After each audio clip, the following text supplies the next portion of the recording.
Whee! Hi, I'm the KDC, and I don't really have anything else to say. So, grab your tea, grab your coffee, grab snacks, whatever you want, and let's just get right into the plan with me.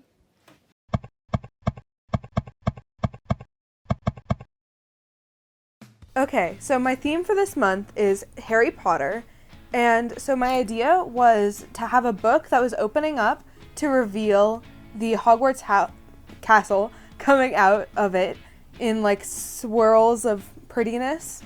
So I'm starting off by outlining the Hogwarts castle in pen because I definitely sketched it out previously because I'm not talented enough to freehand that. So I picked this theme because I grew up with Harry Potter as a massive part of my childhood because my mom is a massive fan. So the series is actually what started my love for reading, which has continued until this day. My mom once brought me to Barnes & Noble when I was in first grade, and I told her that if I couldn't find a book that I wanted to read, I would get the Sorcerer's Stone. It took me about 3 months to read. After that, the match was ignited and I would not stop reading. I'd finished all of the Harry Potter books by the end of the second grade and was known as the book girl throughout elementary and middle school because of it. Not complaining though. So now I am finishing up with the outlining of the castle itself and am about to move on to the title. I went with a very simple writing style this month because so much of the actual planning is so extra.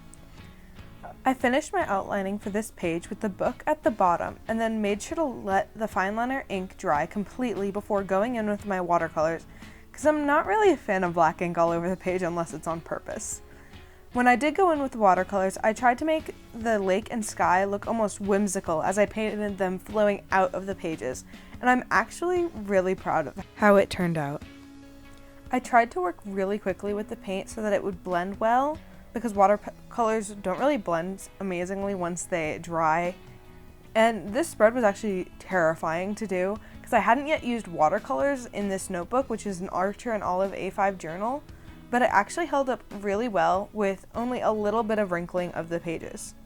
Now, despite my efforts to work quickly with the paint, this part was a little bit time consuming, but once I was done with the base of the sky, I tried to add a little bit of brightness in the top corner because we all need a little bit of sunshine in our lives.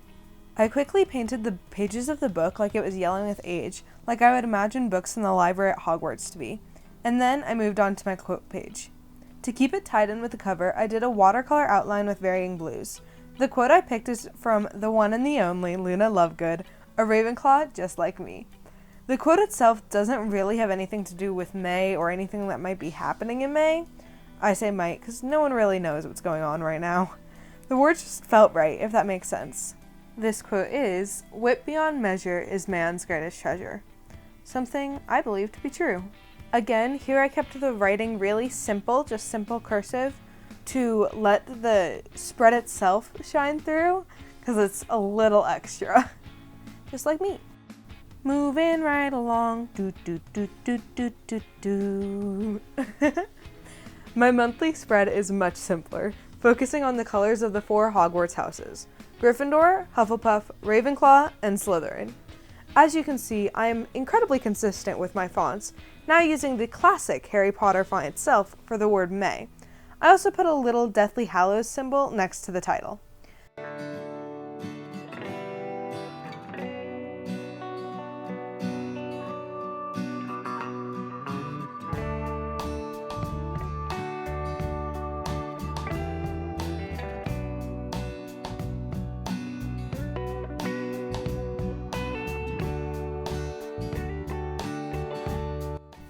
Then I started painting the banners coming down from the top of the page, each according to the house colors.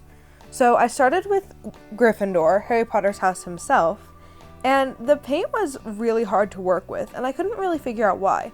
It was kind of clumping together weirdly, and it was seeming to dry way faster than normal, and it wasn't moving around on the page. I had the same problem when I got to Hufflepuff, which was yellow, and it was almost worse with the yellow. So when I was done with Hufflepuff, I was not willing to continue with this problem any longer, and I finally realized that if I watered down my paint a little bit, it was a lot easier to work with. From there on out, it was pretty much smooth sailing. Literally, because the paint was smoother. We love my bad jokes, right? Okay, so as we start to move on to Slytherin, let me just say that they get so much crap that they do not deserve. Sure, every bad witch or wizard that ever was came from their house. Sounds really bad, I know. But the number of good witches and wizards that came out of Slytherin was so much more. So if anyone has a problem with anyone who's a Slytherin, they can come through me. So now that the painting for this spread is pretty much done, there were a couple touch-ups on the banners to do, and then I just filled in with the same colors for the houses behind each numbers. I didn't want to keep super structured boxes because sometimes my handwriting's very big and it moves into the next box. It's okay. So I filled in the back of the numbers, and then I just filled in the numbers real quick, and it was almost time to move on to my habit and mood trackers. So for my habit tracker this month, I was inspired by the house point system in the Harry Potter universe. For those that might not know, house points are awarded at Hogwarts for doing good deeds or excelling in an aspect of school. For any rule breaking, you may lose points. At the end of the school year, the points are added up to see which house wins the house cup for that year.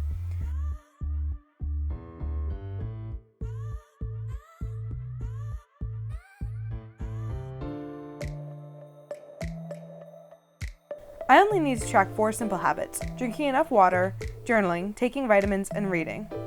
This made the 4 houses perfect for this tracker. I also stuck with the classic Harry Potter font, which I think worked really well for this spread.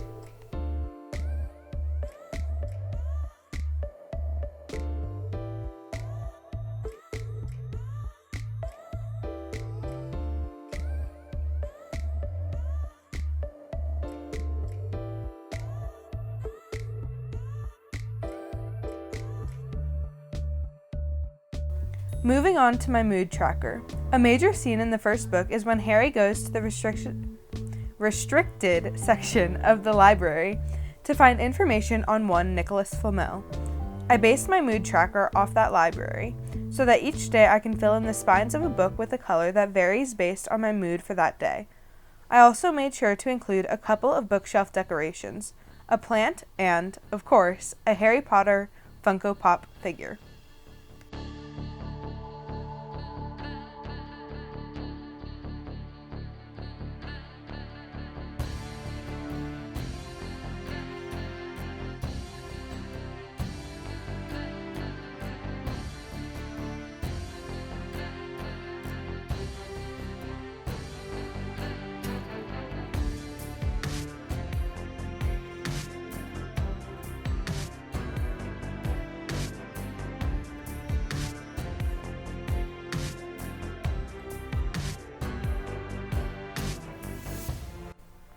Now this spread's also going to be used as a kind of multifunctional tracker because it'll be used as a reading tracker as well. On the days that I finish a book, I will, of course, color in the spine of that day's book with the mood that I had that day, and then I will write in the title of the book that I finished on the spine as well, so that at the end of the month I can see how many books I finished in May.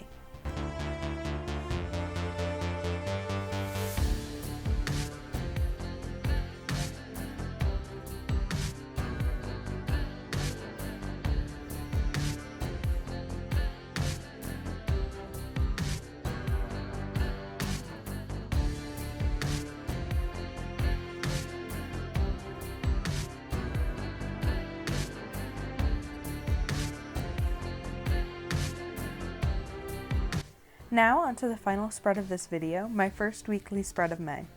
This is a Dutch door spread, and I would like to shout out Hannah Maria Plans because I had never seen a horizontal Dutch door spread just like this before seeing one on her Instagram. All of her content is great, so make sure to go check her out.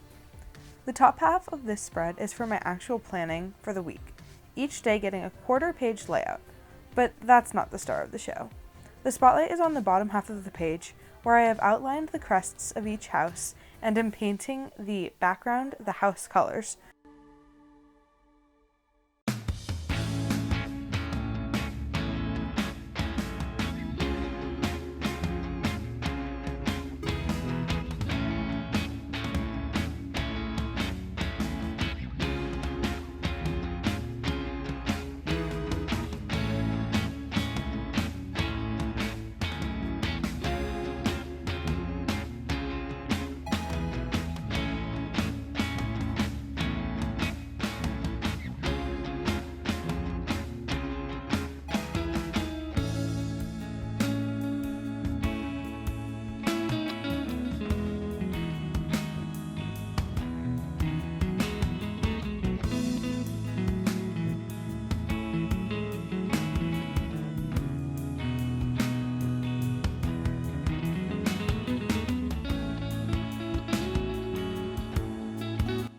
So as I make mistakes, I'll go in with a clean wet brush to blend over the two colors so that it may not make it perfect, but the line is a lot cleaner and the blend is a lot better, so it's more of a blend than a sharp, jagged line.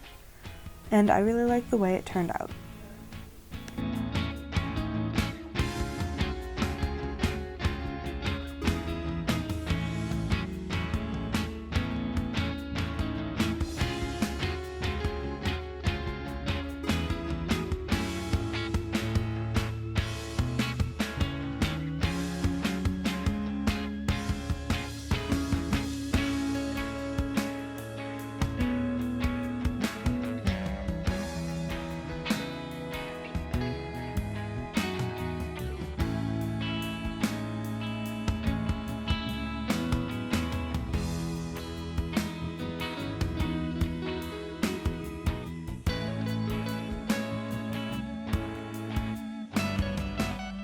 So now I'm going in with my Tombow Fudenosuke hardtip pen to add just a little bit of definition between the lines and on top, just for a little bit of a cleaner line, and then just adding the weekly titles and a notes section.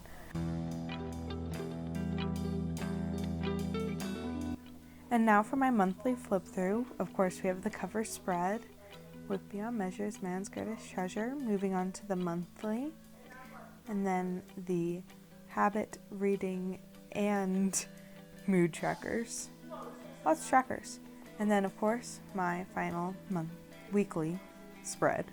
Thank you for joining me here today for my first ever video, and I hope you decide to stick around. You can also find me on Instagram at @thekdc. I had a fantabulous time here today, and I hope to see you in the next one. Doodles!